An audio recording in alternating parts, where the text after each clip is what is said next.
Here. Dareth Watchman Moore. Present. Carrie L. Begay. Present. Frankie C. Lee. He sent a text message. He should be here in a few minutes. He should be here in a second. So, let's see. Doreen, would you mind doing the invocation for us this morning?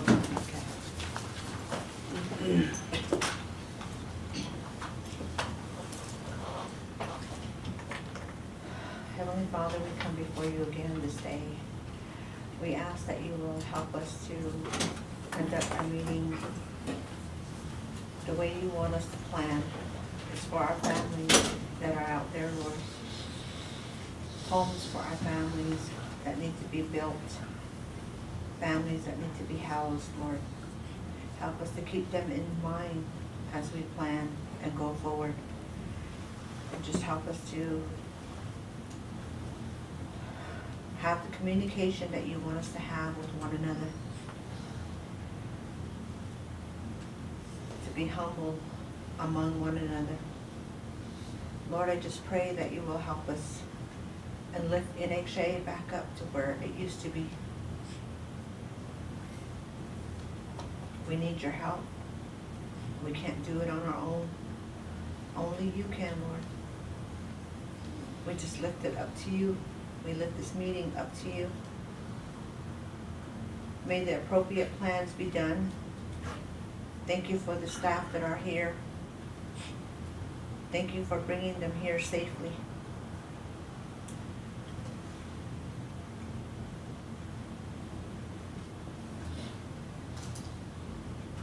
Lord, I just give everything to you this day.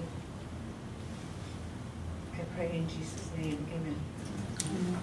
Thank you. Dwayne, do you have any announcements?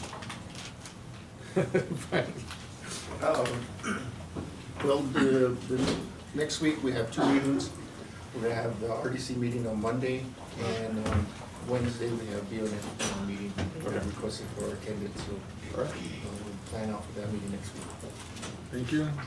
I don't see any visiting guests or officials, but I would like to thank the staff for coming in on a Saturday and getting the work done. So I appreciate your time, and I realize that every time we do these on the weekends, that you're away from your families, just like we are, and we appreciate your hard work and effort to make sure you're here and present. So thank you. If I can get a motion to review and adopt the agenda, please. Motion? Okay, can I get a second? Okay. It's motion and second to review and adopt the agenda. All in favor say aye. Aye. Aye. Those opposed say nay. Ayes have it. The minutes have been previously distributed. If I can get a motion to review and adopt the minutes. Motion. Okay. Can I get a second? Second? Okay, it's motion and seconded by, Madam Vice Chair, seconded by Commissioner Begay to review and adopt the minutes. All those in favor say aye. Aye. Aye. Those opposed say nay. Ayes have it. Do have it so ordered. On to NHA reports.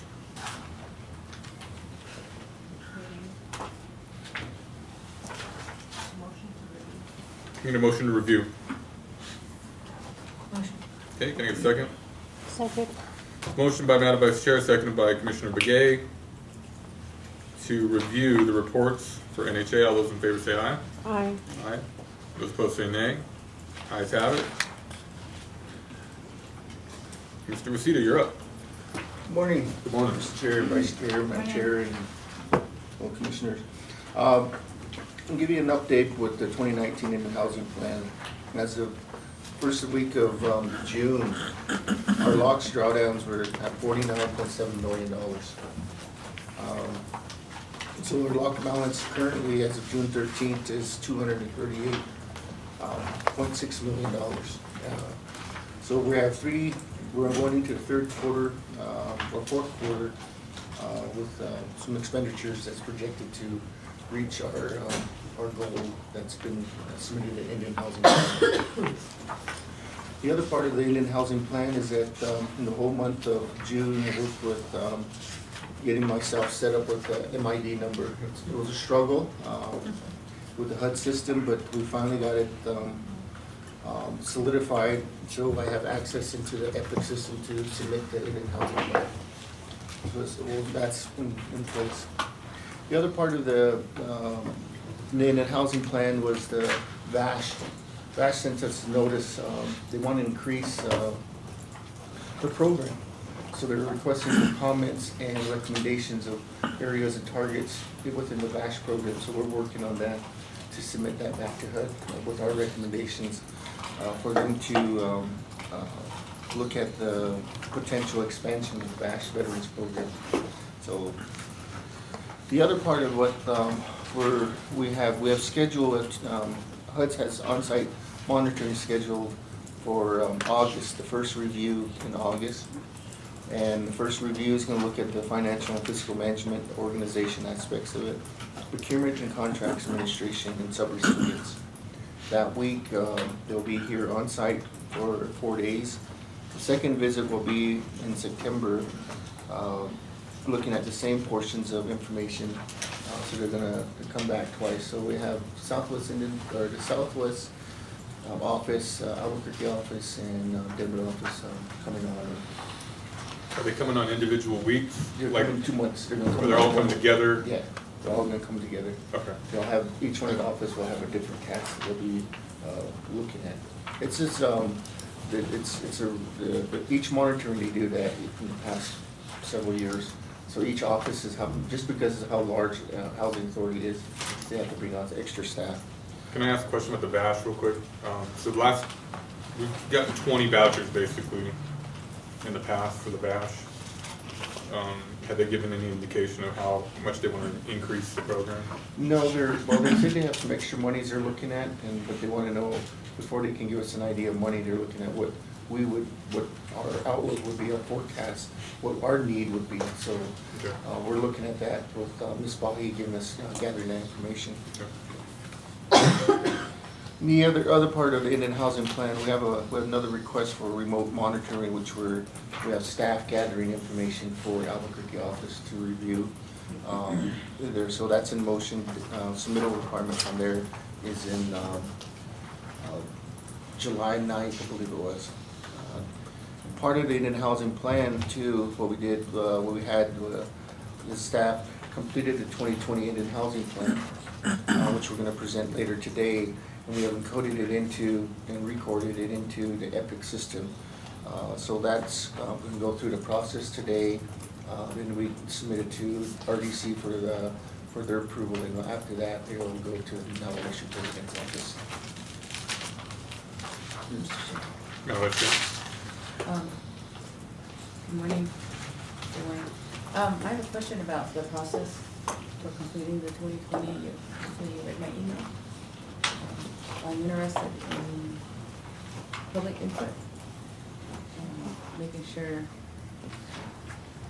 that our process is public and that we've given an opportunity for the public to offer their input.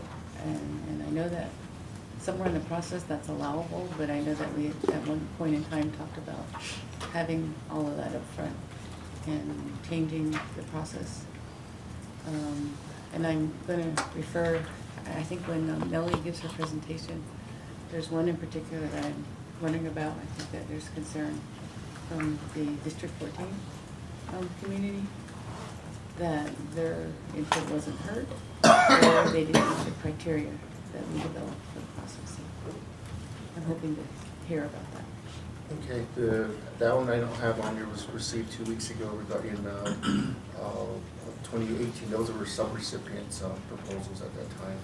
So due to the reason of us not offering sub-recipient, we don't do the open proposals. What we use is what we've been working on with the chapters and other force internal. With the 5-day work periods, when we get into the RDC, is a 5-day public comment work period for legislation. So once we do the request to RDC, there's a 5-day period that they can comment on that. Yeah, too. I'm aware of that, Yeah, I'm so, aware of that, but it's all too late. But currently before within the Housing Authority now, it's most all the projects that we work with the chapters and in the internal workings of clientele's applying for housing at the field offices. Mr. Chair, Mhm. you know, so the chapters are members of the public. At this point, I think that we just need to publish what that criteria is, and make it known that we are dealing with the communities through their chapter governments, and that is the process now. Going forward, I think also that there needs to be an announcement of sort that we don't have a subrecipient program, we don't have a grant program for those sort of projects, but that instead the NHA does the work in cooperation with chapters and others that qualify. Mr. Chair. Good point.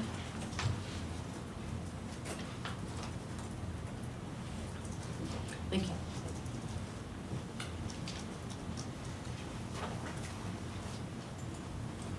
All right, thank you, Emma. That, those recommendations with the grants management office. Going on with the Indian Housing Plan, we've earlier, in the end of November, or not November, May, we got notice with legislation being approved for CSN funds for the AU, so they came up with their portion. They're actually working with Levon Henry, drafting up a process to get that money set up for the project. Within that project there, we've actually, within the construction department, in their, grants management side of it, they're working on doing the rebid on that project. So that's in the procurement process will be starting this month and going through the process. The other part of the one area there that in the Indian Housing Plan was a Chinle nursing home. We had some issues that we're working out issues with Chinle nursing home regarding the rental fees that were being charged by nursing home to some of their contractors. But that's something that we'll be working out. We did a reach out to them, send them a notice to the board, see if we can have a request to have a board-to-board type of meeting with them to work out some of these concerns and issues that may apply to the monies that have been given to them. So that's, we haven't got no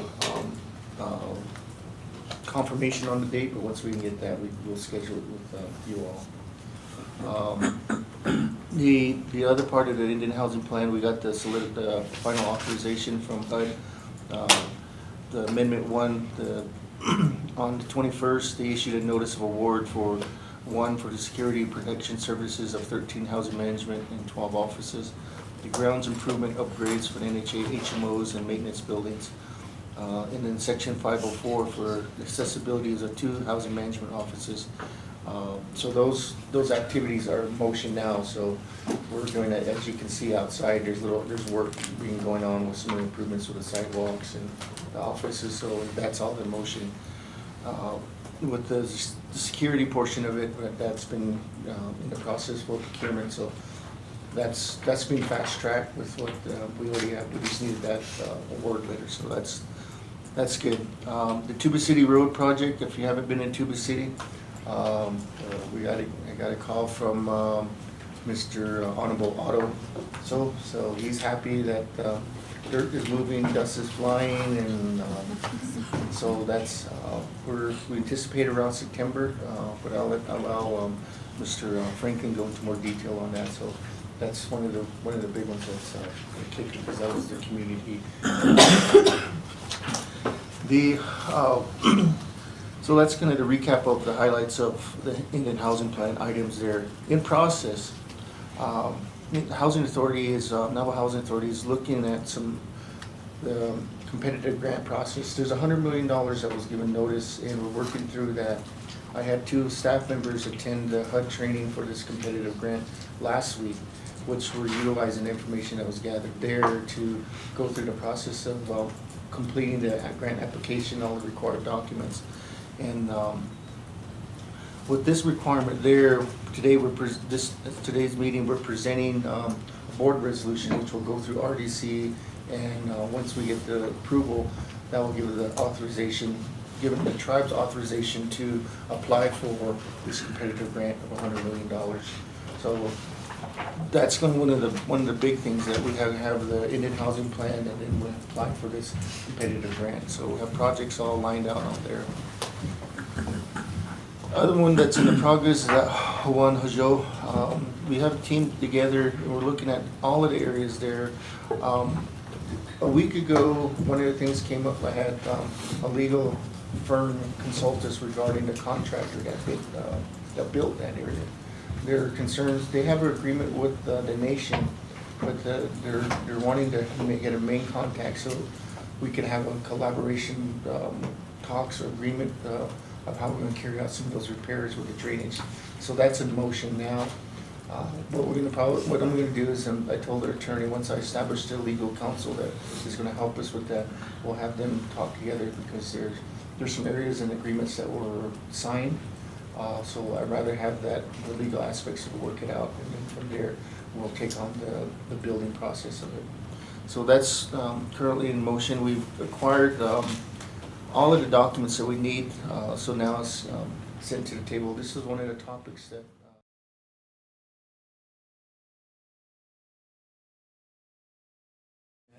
in this project here. So, and this is part of the Lexington one that we're working on there. As you see, some of the communication we have, HUD still is requiring Care 66 to do some repayments before we move any further of that undertaking. So we're working through that process there. Meetings. One of the highlights on this one, we've met with Honorable Raymond Smith regarding the Hawk project. And his meeting was basically, he says any kind of support we need for the project, anything that we need for legislation aspects of it, he's there to help us. So, and then at the same time, he brought his planning me. So with that communication there was positive and supportive, that we're going to continue where we're at to build what we can build there with, and they gave us some information on the IHS water line that they're doing, working with IHS out of Gallup. So that's one communication that we were not brought up to speed on through N2A, so now we have a contact. So we're going to try and bridge both of those entities together with us to see where we're all sitting at with put possible new water system coming in for the Lupton area. The other big meeting that we had was with Madam Vice Chair, one second. Madam Vice Chair? So in terms of Indian housing plan funding, what do we have in process that's approved for funding on this project? For approving the $7.5 million for Hawk. In which year, IHP? Last year. Last year. And that's actually going through, we have the infrastructure going through the procurement process now. We put it out to bid, so it's just getting the due diligence all done for that. And you said construction? It's a design build. It's a design build, okay. All right, thank you. Moving on to one of the other big meetings that we had was with NICA. We had a meeting with their, we assumed it was just with their management, but they brought in their board. So we talked with them on some of the potentials, ventures that we've been trying to work with intergovernmental relations, or intergovernmental agreements with NDOT. And so they're asking if there's a way we can work with them, government to government, versus we're all part of the enterprise. So that we're working through, because we started one with the Navajo Department of Transportation. It's just now adjusting the documentation and resubmit through review and see where, if they're agreeable with that.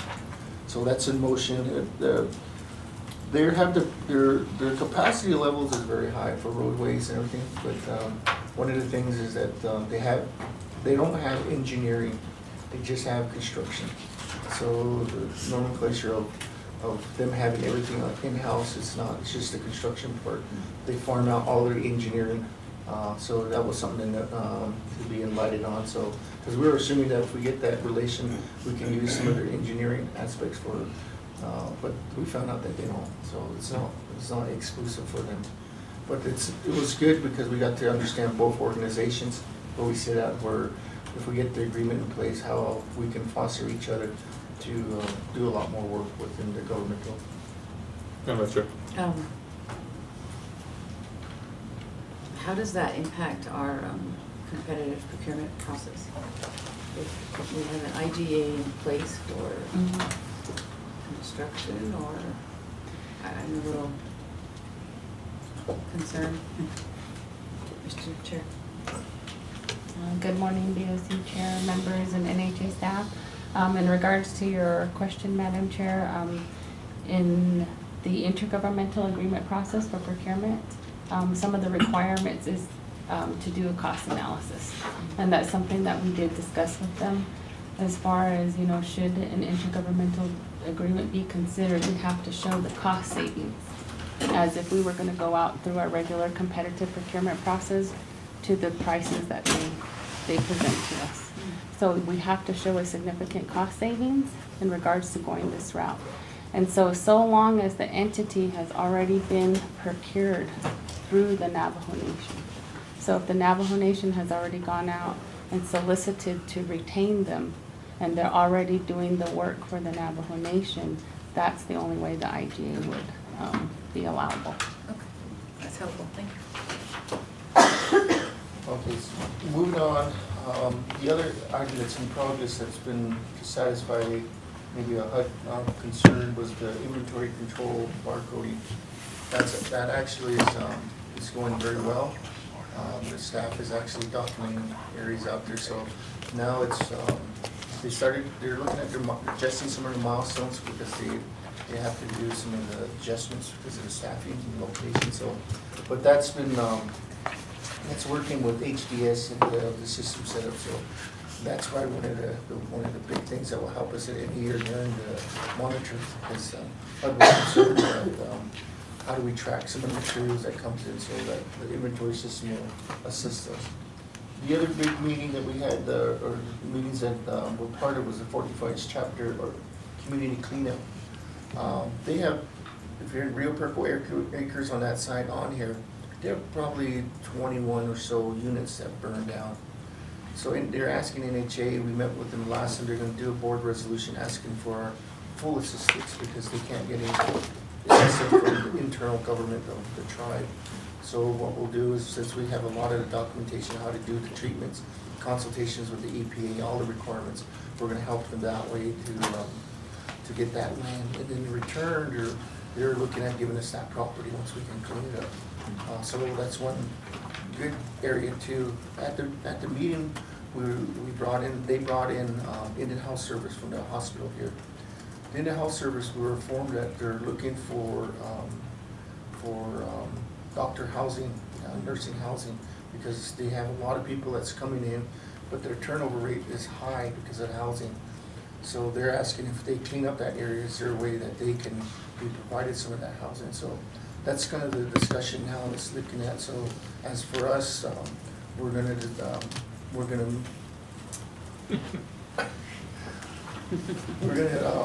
open up with a couple ideas of seeing how we can finance that if we get into that position there. But it's probably one thing that comes up with the chapter, and then is probably have a board meeting board with the Indian Health Service and seeing some of the areas, because some of the monies that we get, the essential part of it, we can help them with in terms of some of the areas. Maybe we have some property here that we can convert to utilize for some of their housing. So that was very successful, and so we're moving forward with that. Okay, Madam Chair. Question on the homes themselves. Are they homes owned by the chapter, or how does? Well, those were originally USDA. They were saying there's no record of ownership.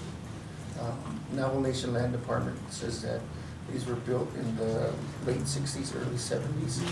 And when they abandoned them, the documentation that they said is that they would care for them. So they're considered, all of those ones are burned down as abandonment, which the Navajo Nation will process through documentation to recapture that and reallocate it back to the chapter. So that's the process that they're working on. So it was one of the first housings, big housings at Navajo that Fort Defiance utilized back in the day. Last item on here for meetings aspects of it, just some of the highlights were, I called the president's office, talked with them and with the staff, and Bird Springs and Whippoorwells are one of the areas that we're looking at. With the Bird Springs project, we have it back out to bid again.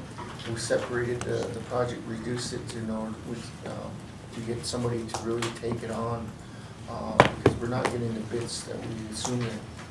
So we're going through that process. The second part of this, he's scheduled a meeting with Teresa Graves. I believe she works with the behavior health program. So I need to understand who they found, how we're going to be utilizing that. So once we can get that foundation of the building usage, we can start putting together communication letter to HUD and saying this is the activity that will be utilized, that will be in that building there. So that's in the motion for this coming month, next month, trying to get all of that put together for the Bird Springs.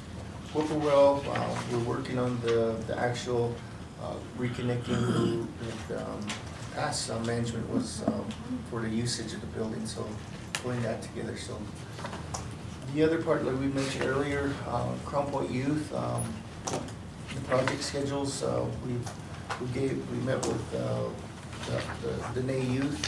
One thing that we got a letter yesterday from the NA Youth is that they're no longer with the National Boys Club organization, so they're gonna change the name from Boys Club and Girls Club to the NA Youth. So it won't affect anything with Navajo. It's just a change in the name using they want it to be specifically Navajo. So that's in the motion there. And again, the other items that we talked about, Hogan, Hajol, the property transfers, getting everything together on there. What we're doing is we're following our land acquisition process, just making sure everything's in place, so we have that. And that's part of the due diligence that we're just following through it. So we have a file set up that meets all of that land acquisition requirement. Madam Vice Chair. So this is a travel building? The Hogan, Hajol? No, the youth building. Is it? Yeah, the new building. It's within the chapter or under a travel program? It's Which under, program? it's under Dene. Dene. Yeah, correct. What we're doing is we finally took about a year. We worked out the struggles with the LORA requirements. So so that's how it allowed us to move forward. We came into agreement with that. Pretty much we put the attorneys on the side and just talk amongst ourselves, and we agreed that way. So the legal aspects of discussion, we just said, okay, this is what the building means, this is what we need for the documents. We worked at that, so and that's allowed us to move forward with the youth complex.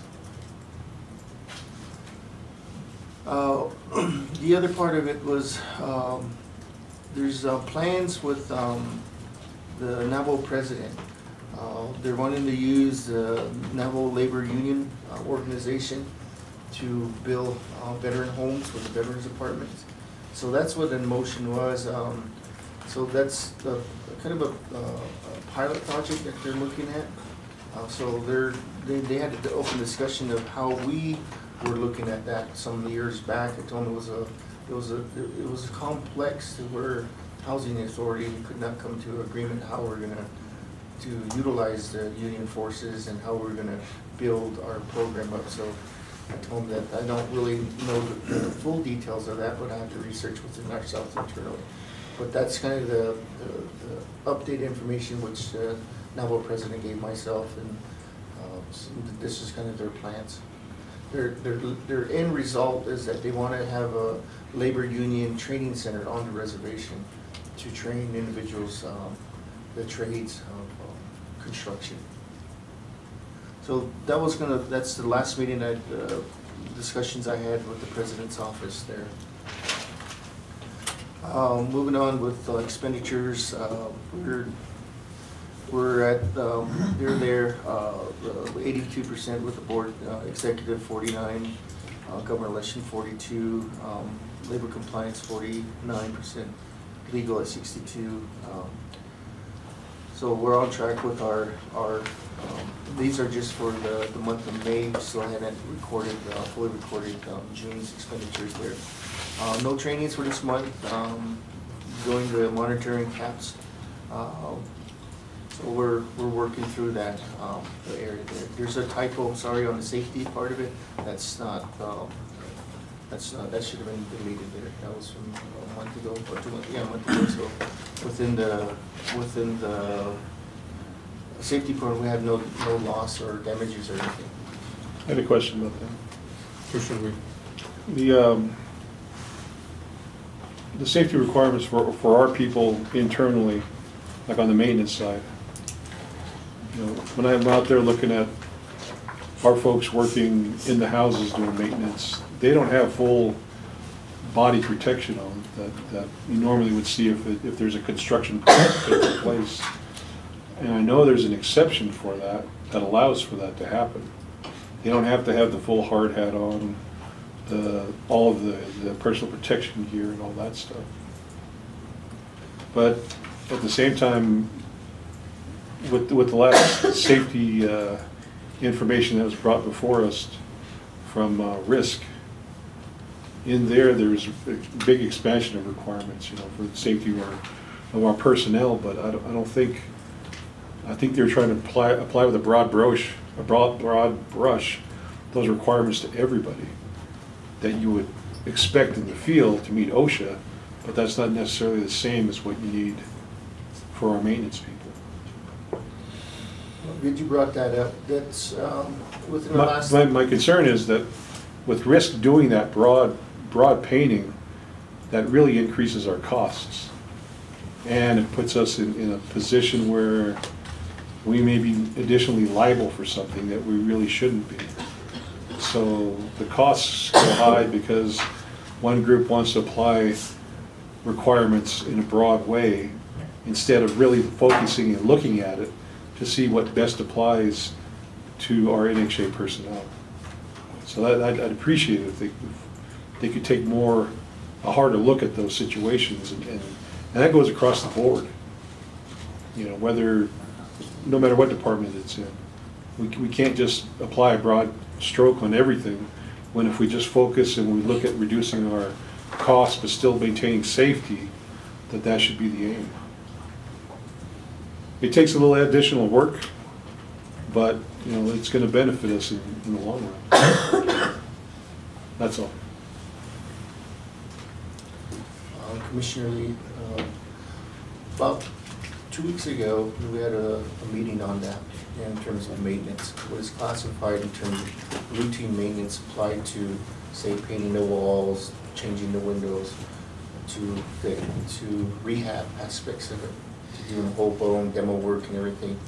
So with Mr. Valeto's part of it, with the discussion we had, is setting those perimeters. What do you need in terms of safety element for just painting the wall, patching the, you don't need to wear hard hats. So we're looking at that classification. What I'm using is based on the HUD standards of what is actual routine maintenance and rehab work, and then applying that from OSHA. So that's in the works of trying to making that classification, because we do need a guideline, a guidance booklet to saying what is the minor aspects of what we have to do with just basic maintenance, having eyewear, having coveralls and stuff, dust control, versus going into full rehab when you have to pull the whole window out, maybe your floor tiles. So we're working on that. Sorry. Is there a way that we could get some real action on that by next month's meeting, so we get from HUD information back on that stuff? Because we've got their requirements as applies to these volunteer workforces. You know, what is our expectation upon them? You know, whether it's a labor force or the volunteers up in Utah. You know, what are we obligated to expect from them that's going to meet whatever HUD says, complies with OSHA or complies with their own requirements? You know, if the structure's enclosed, the construction work is done, you know, the sheet rock's up on the ceiling, they're just involved with painting and drywall, I don't see where they're gonna need a hard hat.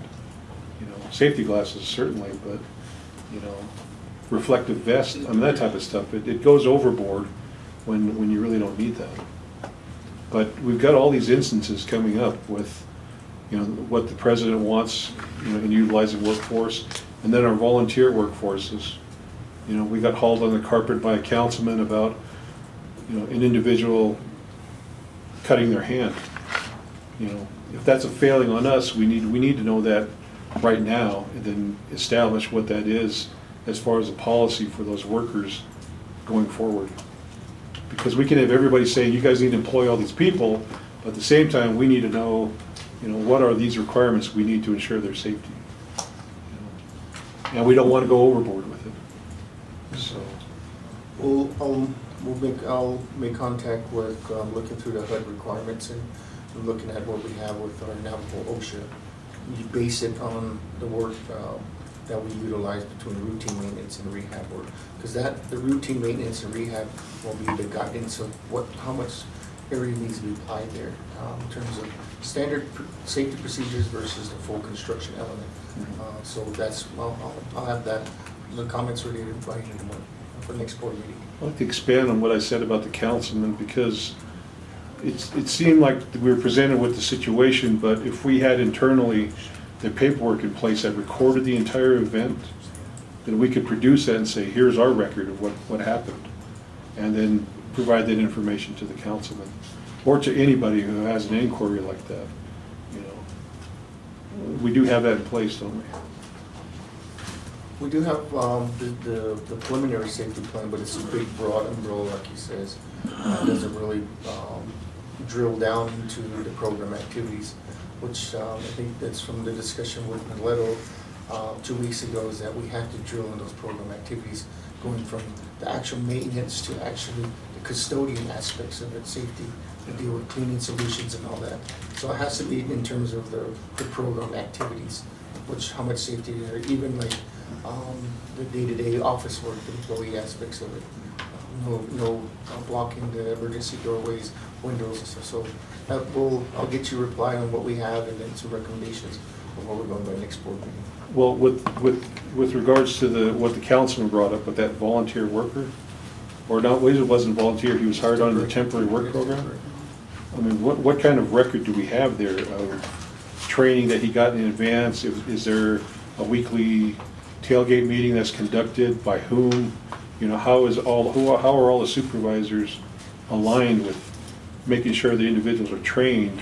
And then at the same time, we're on the record keeping side, we're making sure that, yes, you know, on this date before the accident happened, there was a training that took place. Or we have this whole record of this individual having obtained all this training in advance. I mean, we have that type of thing set up, don't we? Well, we do have like the tailgate documentation for meetings in terms of like supply PPEs when they issued them out. In relate to this incident that happens, the supervisors were entrusted to have their Monday morning tailgate meetings. I'm not sure if they had signature of what was given there, but that's something that we can research. But mostly, like in the construction part of it, you'll have your roll call listing of your safety meetings, topics, agendas, what you'll go through. I'm not sure, can't be honest, define how much information was given at the maintenance level, but that's something that Mileto and them are working through, is to establish all of that. I think we owe a reply back to the councilman about that whole situation, and with our records about, you know, here's what we have, and here's what was provided training-wise to the employee. Because the situation puts us in a bad light. Even as far as the follow-up with that, when the injury took place, you know, how was the individual attended to? You know, by taking them to the clinic, and then afterwards, what was their condition, and that type of, after the incident, reporting back to NXA.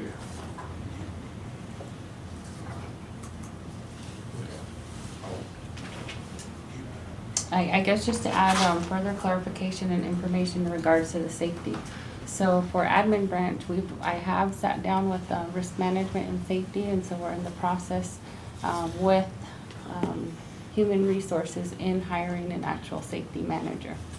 So as far as the incidents that have occurred that you're talking about, risk management went out, did their investigations, and then recommended any corrective actions that needed to be taken. So through those corrective actions, part of it was to go back through the construction OSHA that the OSHA can, and we're gonna be rolling that out in phases. So the first phase of that training is to retrain all of the supervisors, which is gonna happen June 25th and 26th. And so with that, as we're talking about clarifications as to how stringent are we being in regards to what's considered construction and having hard hats and whatnot, we're gonna get those clarifications in discussions with OSHA. So that our certified staff who are out there doing these inspections and the trainings, that they have that understanding too. So we're working together with NOSHA on that, and so we're supposed to be having some type of pre-meeting with them. Teleconference where we're scheduling that for Monday prior to the Tuesday and Wednesday meeting. And then also, as far as corrective action on what we're doing to make sure that we're being proactive and preventing all of this to happen, as Mr. Waseda said, that we don't have a formalized safety program, and that's kind of what I'm hearing from you, is what type of formalized program do we have? So from now until the end of the fiscal year, I've already had a meeting with risk and safety to say, what does NHA need in order to do that? So I'm asking risk and safety to pull all of the data in regards to the claims, incident reports, checking to see where those areas lie, and then where we need to focus our attention to as far as how we're going to implement a safety program. And then as far as the specifics for the safety policy, risk has established a safety committee, which includes, all areas across NHA, but more specifically with maintenance and CSD, because that's where we have the employees going out in the field. So when we go through this safety policy revision, we're really going to be relying on, management as far as Arnie, and then his support, and allowing his supervisors to be part of that committee as they build the safety policy. So that the first meeting right now is scheduled July 1st to start kicking that off. So that's just giving you an idea as to where we're going with it, and so more of that will be captured in next month's report, because that's what's being worked on for the month of June. Chairman, I'd like to take part in that, or at least just listen in. I don't want to lead it as a BOC member, but I think we really need to get that program initiated as quickly as possible and get these rules all sorted out so that we're operating under a commonly agreed upon set of safety standards that don't hinder us in our work, but provides the safety that's needed. I would agree. When we get everything set up, we'll get up with the meeting, so we'll be able to transpire that through communication. So you'll be able to see it at your place. Okay. That's July 1st. Yes, July 1st is going to be the first meeting. Thank you, Chairman. Okay. Mr. Uceta? That's it for my report, sir. Okay. I have a question. Officially. Major concerns. What's your concern there? The concerned aspects of it is the examination reports, how that put together with the determinations of wording that were Office of Attorney General was taken out of context. The documentation said there was findings, but there was no, from what I see was that the wording, the finding was mislabeled, so it was only recommendations. Looking at that, it put in this position of trying to agree to a document that didn't really have laid out findings. So that was You said auditor, you mean Auditor General, Yeah, you said Attorney yeah. General, I just want to Yeah. clarify that. Okay. Yes, from this past last week's exercise that we worked through, so that was just a major concern that I had, that as we went through the whole documentation, there was really no findings, but it was recommendation. I agree with your concern there, and I see it coming down to us lacking an individual in the DC office of the Navajo tribe that can make those communications to the congressional folks. That needs to be done, you know, on our behalf. As a board, we need to put somebody in there to make that almost continuous education of the congressional staff on NHA needs and answer their questions, you know, directly rather than the current state it's in. You know, I would support us getting someone in that position within the office, Navajo Nation, as soon as possible. Mr. Chair. Madam Vice Chair. And that person would also work closely with the individual that we need to hire for the our in-office governmental support. You know, we haven't had that office filled since more than a year now, or about a year now. So I know that the gentleman over there is filling in right now on an interim basis, but we need somebody in that spot. We're really lacking. Sorry, the Government and Public Relations Department, you know, the head individual. You know. Is that job posted? Not yet. So we're going through this. That we went through this time and motion. And we have the organizational firm that's coming in. We're solidifying through procurement. So we haven't filled in the position there because we don't know, like you were saying, where do we want to place and how the job descriptions.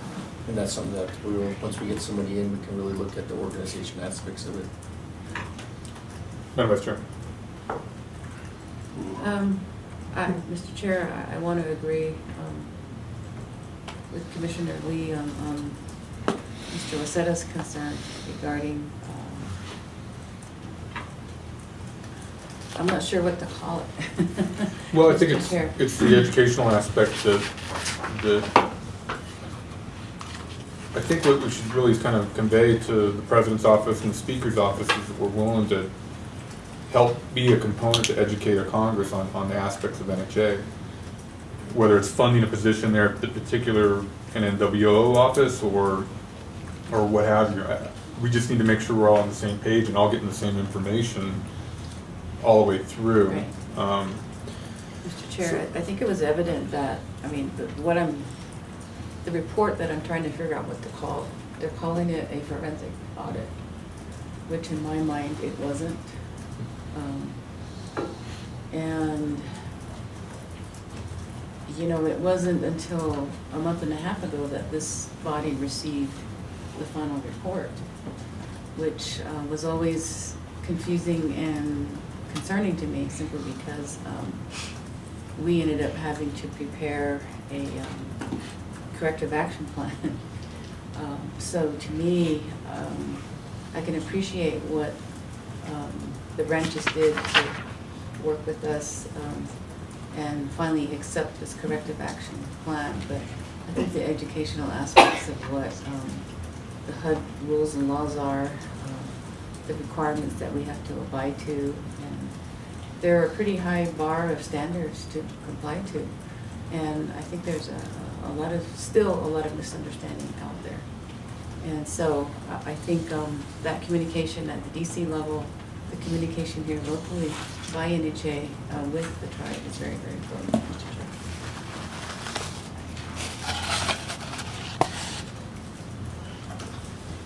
It's for ourselves, that's one of the recommendations is we look at the potential of putting somebody out there with the Navajo Nation. But that's a discussion we need to have during the leadership meetings that we have with the President's office and the recommendation. The educational aspects has been lacking for the last year and a half, 2 years, and I think that one aspect of all tribes, we gotta have somebody with that background knowledge of the reservation, the needs, and how everything needs to be carried out. Yeah, I would agree. I'd encourage it. Let's set a meeting up just so we have everybody, all the stakeholders there, to figure out how best to represent Navajo Nation's interest and Navajo Housing Authority's interest in that regard. So maybe if you could get back with us next week and let us know what you find out. I will, sir. That concludes my report. Okay. Any further questions from the board? Just one question, going back to the youth center. I'm looking at a report within this packet here. It indicates that the LoRa is still a pending issue, but yet is on schedule, so I'm a little confused as to where that LoRa comes in or if it's necessary. The lower aspects come from my office, working with them in the last week and a half. The report was submitted 2 weeks ago, so they're reporting back. So Okay, from my okay. end of the office was bringing it in the last week and a half for discussion.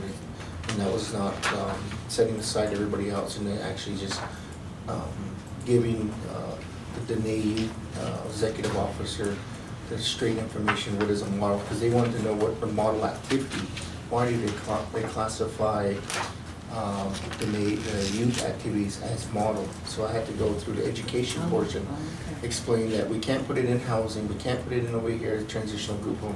It's a model activity because it involves the youth wellness aspects of the community. So after the discussion from there, she was, okay, now I know what you guys are talking about.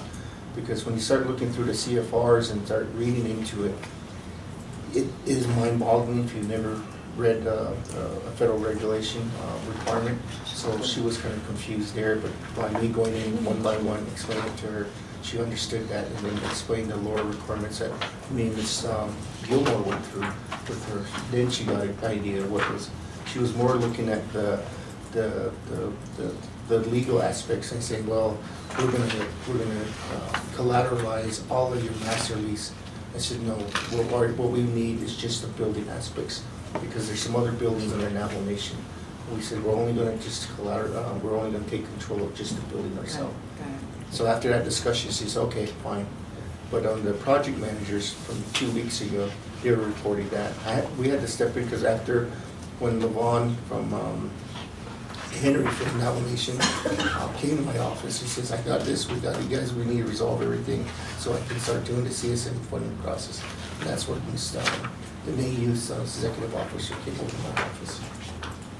So the end result is that We're you've got the moving legal aspects in place now that to take care of if there's an issue down the road where we have to recapture or something like that. The mechanisms are there. So the lawyer's requirement is that the lawyer needs to be executed prior to the occupancy of it. So that's the stuff that, in the past, we said we're not gonna start the project until the lawyer signed. I told them that's something that the document just says it has to be executed before the occupancy. So as this is going through, we get a survey, because we don't know where the building's gonna sit.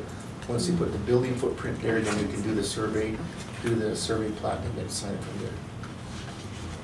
Okay. Mr. Any Chair, questions? I think that's a big milestone to achieve. Right. So I appreciate that. Thank you. Yeah, thank you. Commissioner Lee? Is Gloria Burbank here? Lori Burbank, she's actually, is one of the staff that's gonna be leaving NHA. We have Mr. Edward Chi down there. Forgot to introduce, he's stepping in as the delegate person with the compliance. So he was the one that took the lead with notifications last week. So Mr. Chi's is the person in charge for the town. He has the oars and manning the boat. Good job, Mr. Chi. Yeah, really. Then I'll have my questions between you and Mr. Chi there. Looking at the summary of attachments in Gloria's Burbank's report, how significant is the HUD SWONAP annual monitoring review? Well, that's something that we, I guess for myself personally over the years, the detail is, I'm not sure how relevant, because there's just certain areas that are selected for evaluation. But in terms of some of the program areas within housing, It is very significant, some of the stuff we may not catch, which they catch. I think from our internal south monitoring, their bar is elevated versus what HUD has. So with them catching stuff prior, maybe a concern, we come back and look at those and address those through a CAP process. So within the south monitoring requirement, though, it is required by NAHAS that we have that in place in order to carry the program out. But the annual monitoring review, how long have LORAs been required? Since Nahasda was adopted, it's in the statute. Which is, 1996. 96? so since '96 until we came in on board, LORAs weren't of any importance to NHA. They weren't collected for some reason for almost 10 years, it looks like. Okay. Yeah. All right. Yeah. They're required now. So now we have, in these attachments, we've got 19 that have been looked into. And it's amazing when I look at this, because when I see the word finding, you know, we've been suffering under the word finding with these audits we've been going through lately. And I see wonderfully that we have one subrecipient that has 0 findings, which is great. But on the other hand, we have another one with 22 findings. And, you know, that all these numbers are pretty amazing here to me with the number of findings involved. But now that we are looking into this as part of getting the LORAs also up to date, I wanted to ask Gloria, what exactly was compliance doing before this took place? With all these numbers of findings in place, I mean, I thought these would be corrected over the course of when they were first awarded their monies until now. From, Mr. Commissioner Lee, from the backgrounds, from what I know from the history of NHA, the compliance department was created because of this. And one of the things now is enforcement aspects of it. And this is like you look at Chinley Nursing Home. That's one of the areas there of enforcement, and that's where the meeting to meeting with the boardship, saying, okay, the programs are not carrying us out. These are potential areas that you as a board need to start looking into, bringing those programs in to actually make them be invested and taking that responsibility. So I think as we move forward is taking it to that level.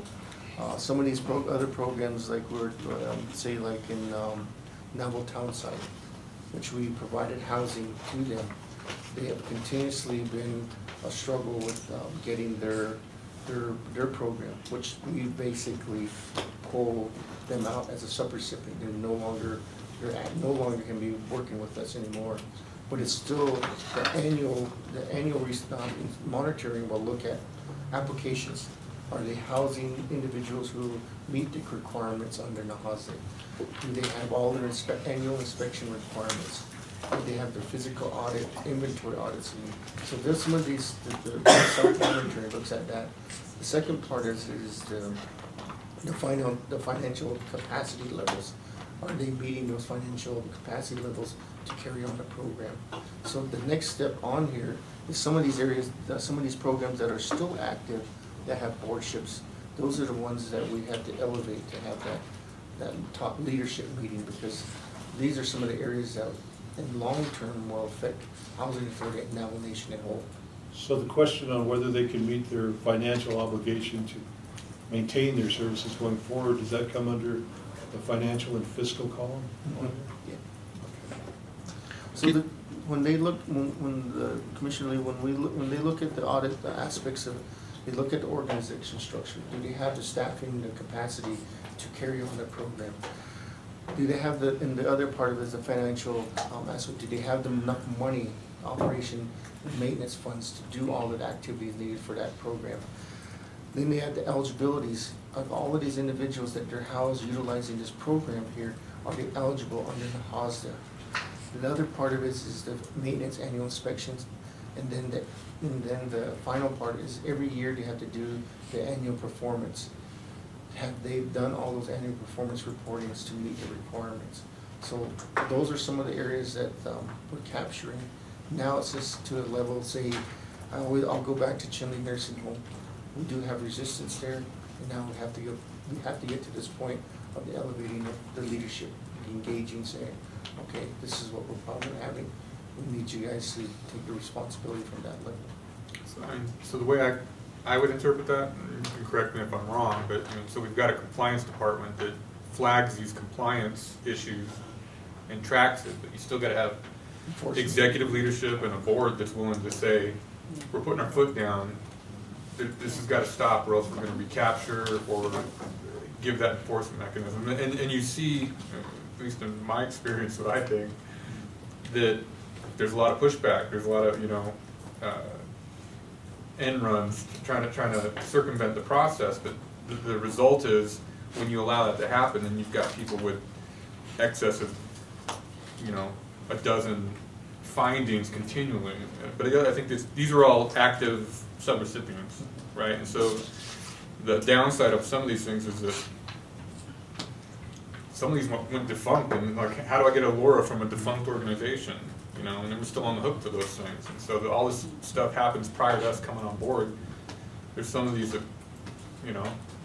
there's no real resolution in one sense, other than bite the bullet, But I would say that, and kind of speaking up for the compliance department, you still got to have people willing to do something about it. In the same way that we can create all the best regulations and programs and ways and rules to do things, but if we're not willing to step up and enforce it, it's all for naught. So I can appreciate where the compliance department is kind of stuck in between, but at the same point, I'm happy with the compliance aspects we're trying to continue to implement, but it's obviously the work isn't over. So. I'm very happy with what we're trying to do on the compliance side now. And as far as I'm concerned, you've got my support in us, taking action, to get these things corrected in whatever way we have to. We can't just allow them just to maintain themselves as findings for eternity. We got to get them fixed. What can you tell me about the Chaco River apartments? Chaco River was it's a partnership with I believe it was John Gray or Shiprock, one of the two, I'm not sure, but it was a tax credit project. So they utilized the house and money and then applied for a tax credit. So the partnership from there was how the project started. Currently, I'm not sure the full details of how it's being operated. And so I need to rely on the compliance side of it and seeing what activities is going on there. But currently, I'm not up to speed on that project there. I would appreciate it if I could get if I could be emailed the newsletter that's being created by NHA. And if maybe we could have a part of that's just one little bit where compliance, you put in there, one of these subrecipients, and give us some details about them and how they're succeeding or how they're trying to climb out of where they're at right now. Compliance it affects everybody across the organization, and it affects all of our tenants, and we need to make the corrections that are needed to make these dwellings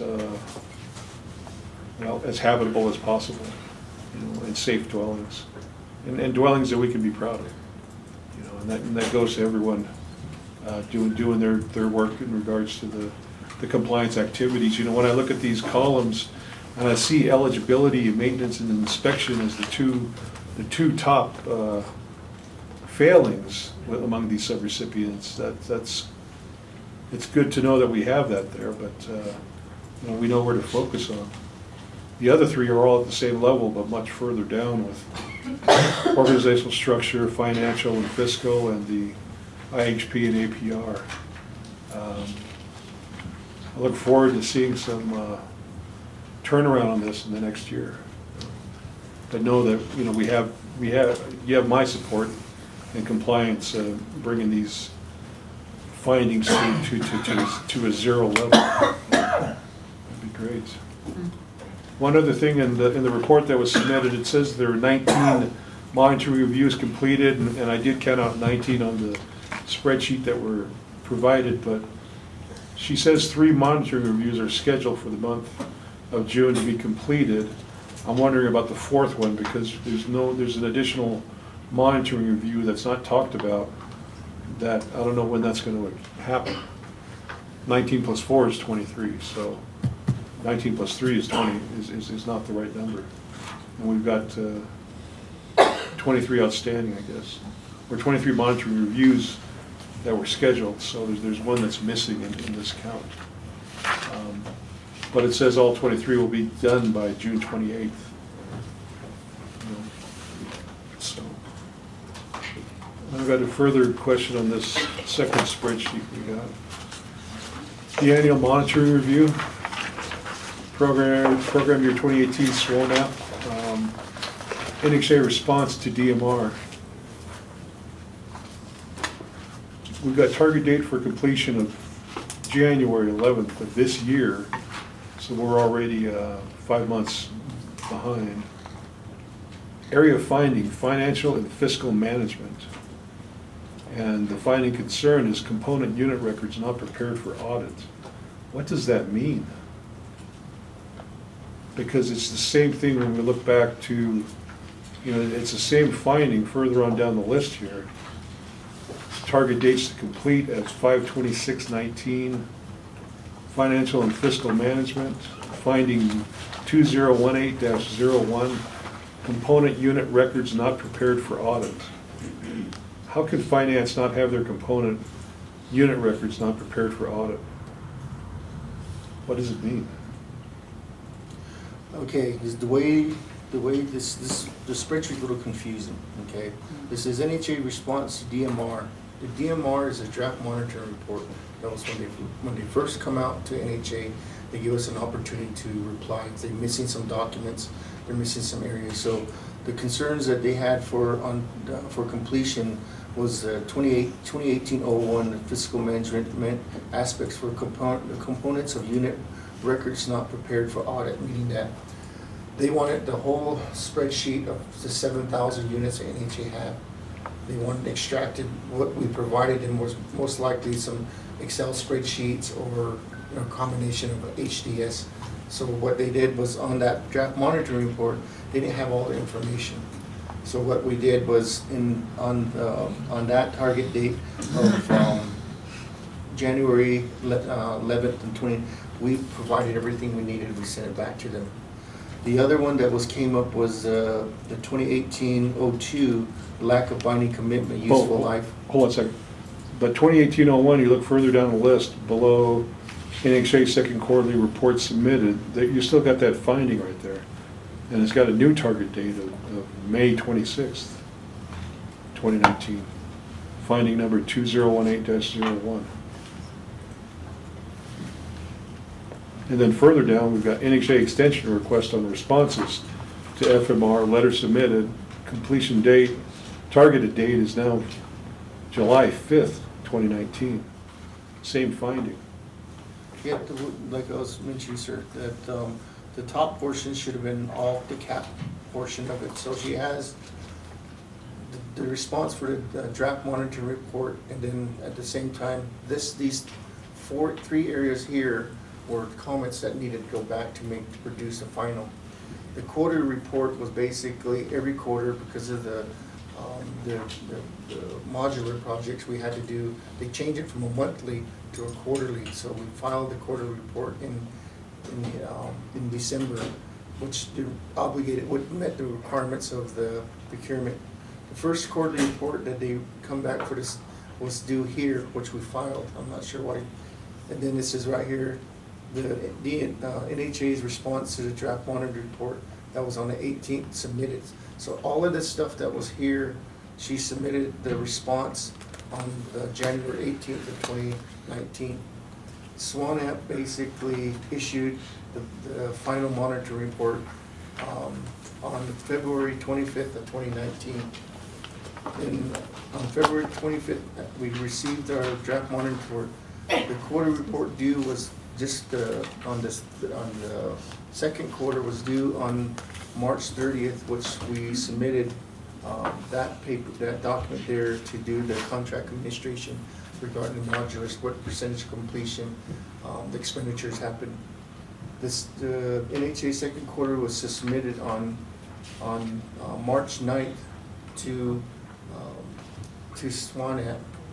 And then the bottom part here, part of that second quarterly, they submitted the component records not prepared for audit, so they resubmitted it back to them in May 26th.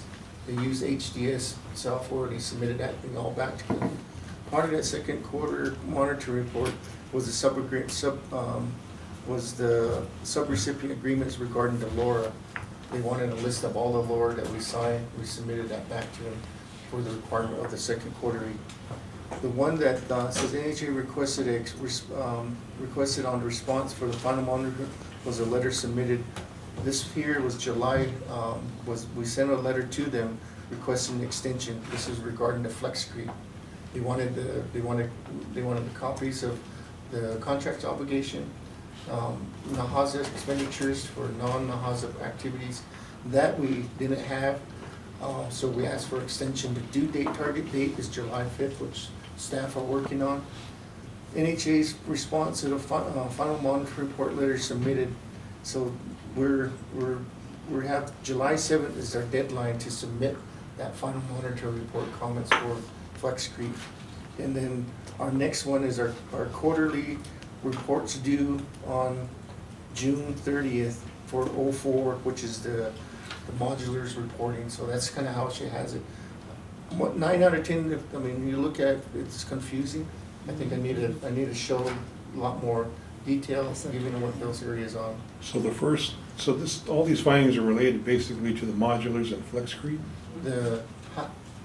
Monitoring, the contracts for management was the Modular and units. FlexCrete. Yeah, because we didn't place all 60 at one time, and they're saying that we needed better planning, we needed the money up front versus just going right into it, which we're doing now. We have finished up the OHO, we're finishing up Kaibito, and we have the last one in cornfields that we'll be putting in. So those are all, and all they want before was every month we're sending them monthly reports. And it's getting too much, getting too tedious. We just want to see every quarterly report of activities, because we see more results. So they changed that in December. So we do that now going forward. So this is just the running list. It started out from the draft monitoring report down to the final report. Some of the questions that they asked us to put in there, because the final monitoring report, they asked for corrective action plans on some of those areas. So the first finding with the area of finding in financial and fiscal management, that's specific to modular and FlexCrete? No, that was components to units. That's how many units we have out there, out of the 7,000. Oh, So the financial one is like. well then you still have that further down here too. Yeah, because we submitted that response here for the unit preparing, because they wanted HDS. That's why they're trying to narrow, instead of them looking at Excel spreadsheets, they want something from the system that generates that. So that's what they submitted. So then how do you reach the state of a finding being closed like you did here with maintenance and inspection?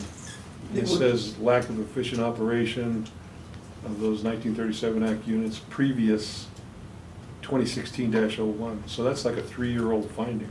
Yeah, this one here, on the one on the maintenance, that's the one where HUD wrote us a letter of acceptance, and they actually accepted our response. This maintenance one was very old. It was all dealing with maintenance repair. Me and Mr. Leto put together a 5-year maintenance plan, submitted to them, and then basically now we're tracking that. And it's good because we have results. The last week we had a discussion, me and Mr. Leto, we did 334 vacant unit repairs and turnovers. transition in 6 months. And it's all by the schedules that Mr. Valletta then established. So when we closed this thing, we provided that plan of how we're gonna treat it. And the quarterly reports is a plan that we submitted on the modulars, how they're gonna be completed, the time frame, the monies that they're being. So those are in motion to, once the units are placed, and the modulars, HUD will send us a notice of close, and close that out. The ones they accept, the ones for the HDS, for the unit count, they'll send us a letter, the next day they'll close. So this is coming up for July, so usually gives them 30 days for a response on there, for them to close those areas of concerns. You said it was old, Yeah, these are. how old? Yeah.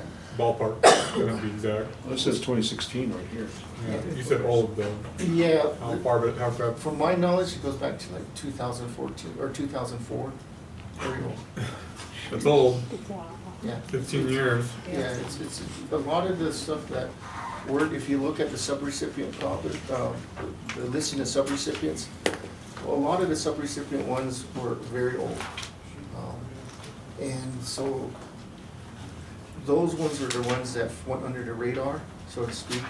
But now that the staff and the program are addressing them, basically to meet the requirements of what we have, and we established the South monitoring program. So now, we're having some struggles with these ones here. Now it's the enforcement, how do we put the enforcement aspects together?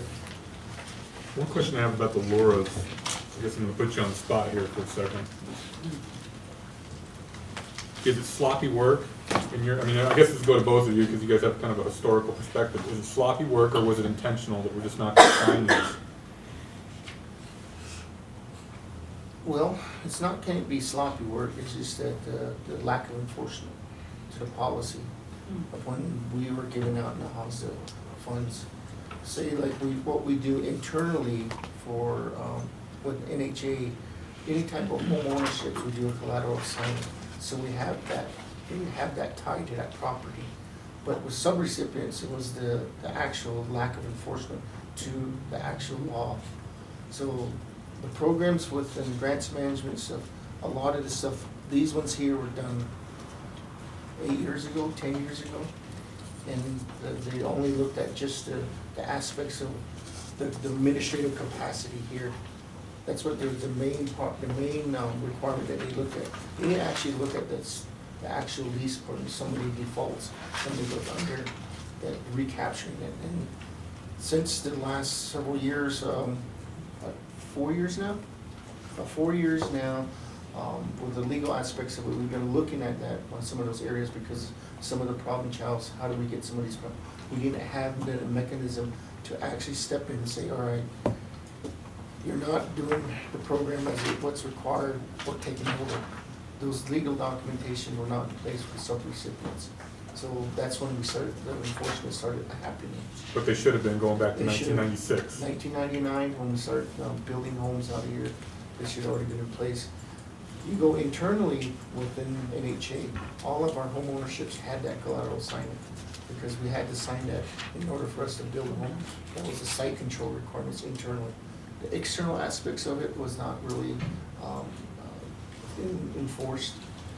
So that's what the problem that we were faced with, but we're working through those areas. Yeah, Now- now looks we're like working. we've been more, like Dwayne said, concerned by HUD and one of the monitoring reports.